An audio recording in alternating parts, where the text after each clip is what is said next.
Hi guys, here I am, the man without the mask, and we're going to be talking today about cells and looking at cells through a microscope. And we can actually look at all kinds of things that come from living organisms and find cells, even things that used to be alive that aren't alive anymore. Today, we're going to look at human hair.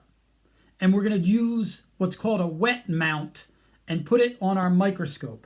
If you were in school, you would be doing this with your own microscope and your own hair. What I would ask you to do is take a comb or a brush and then take some of the hair off of it that comes off on the comb or brush and put it onto a wet mount. So the way you would do that is I have a brush here and I'll pull some hair off of it. Let me just get some hair off here. Got lots of hair here. And what I'll do is I'll put it on this slide here. Now I have a slide and I'm taking the hair and I'm putting it on this slide. I'm going to get it a little bit less of it so it goes nice and neatly on the slide. There we go.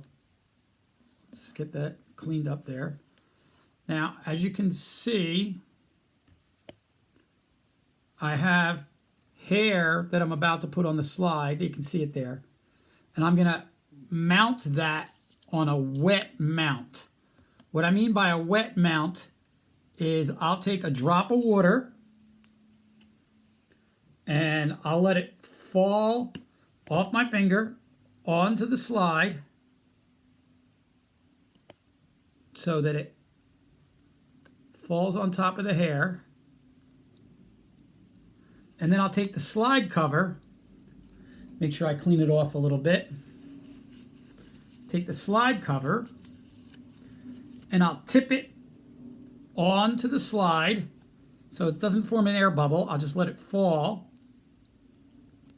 There, now I have the wet mount with the hair in the mount. Now I'm going to take and put it underneath the stage clips. Underneath the stage clips, I'm going to flip around my eyepiece so you can see the eyepiece is up there. I'm going to flip around my eyepiece, and now I'm going to start using my coarse adjustment knob, and I'll put the light on, use my coarse adjustment knob. There's the lights on now. Let's see, I put the light on. I can switch the amount of light coming through with the diaphragm. See, I'm using the diaphragm there. Let's get a lot of light going through. See how that's the biggest hole? That's actually the biggest one, so we'll use that one. And make sure that my hair is right under the middle. Now, I like to start at the lowest objective, and I'll move it in there until I get the hair right in there. And now that I have the hair in there, I'll use the fine adjustment knob and get it nice and in focus.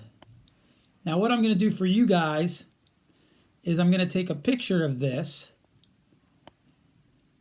and I'll post the picture on Google Classroom so that you can see it and we can identify not only just the human hair, but also the cell nucleus and the cell membrane, which we can all see. I might even try to go a little closer here. Go a little closer. There, it's real good. Now I can see nucleus, cytoplasm. I can see cell membrane. All the things you're going to want to see and identify. Let's go all the way in. Let's see if it's all there. I'm using the coarse adjustment knob here. I probably should be using the fine adjustment knob. And I'll be taking pictures of these and sending them along with this lesson. So today, we're looking at animal cells, human beings. And these aren't live cells. These are human hair, which is technically a cell that's not alive, especially when it's been in a comb. Anytime human hair, the hair is not alive. animal cells. Very cool.